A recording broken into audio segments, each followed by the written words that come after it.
ప్రభుత్వ వైద్యం ప్రజల హక్కు అంటూ వైసీపీ అధినేత జగన్ కోటి సంతకాల ప్రజాభిప్రాయ సేకరణ తలపెట్టారు. ఈ కార్యక్రమానికి నెల్లూరు జిల్లా ఉదయగిరి నియోజకవర్గంలో విశేష స్పందన లభించింది. ఉదయగిరి నుంచి 60,000కు పైగా సంతకాలను సేకరించారు.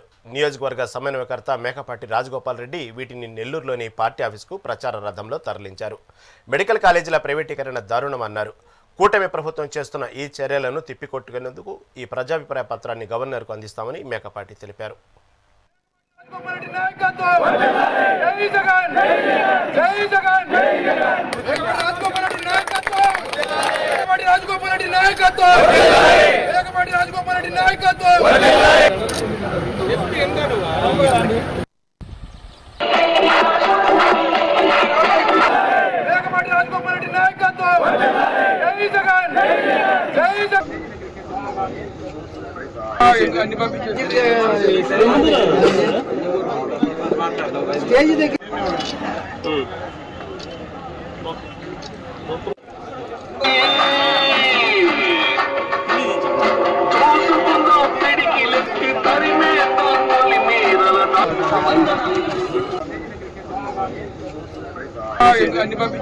అన్నదమ్ముల పిల్లలే చదువుకుంటే తమ్ముడు పిల్లలు చదువుకుంటే అన్న పిల్లలు చదువుకుంటే తమ్ముళ్ళు భరించలేని రోజుల్లో వైఎస్ఆర్ సంబంధించిన ఫ్యామిలీలో వైఎస్ఆర్ కానీ జగన్మోహన్ రెడ్డి కానీ పిల్లలకి అంటే భవిష్యత్తు ఎలా ఉంటుంది అనేది ఆలోచించి fees reimbursement, Aarogyasri, free current అనే పద్ధతిలో రాజశేఖర రెడ్డి గారు ఆ విధంగా ప్రజలకు అందరికీ ఉపయోగపడే పద్ధతిలో ఆయన పెట్టిన పథకాలు ఆ విధంగా పెట్టాడు.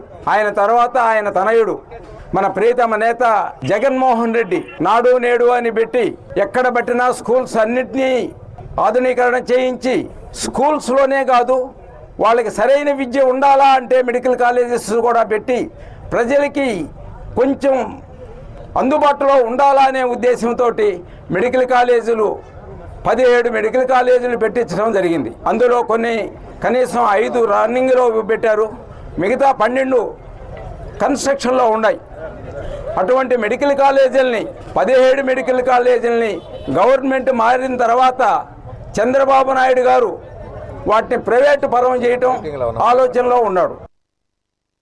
అన్నదమ్ముల పిల్లలే చదువుకుంటే తమ్ముడు పిల్లలు చదువుకుంటే అన్న పిల్లలు చదువుకుంటే తమ్ముళ్ళు భరించలేని రోజుల్లో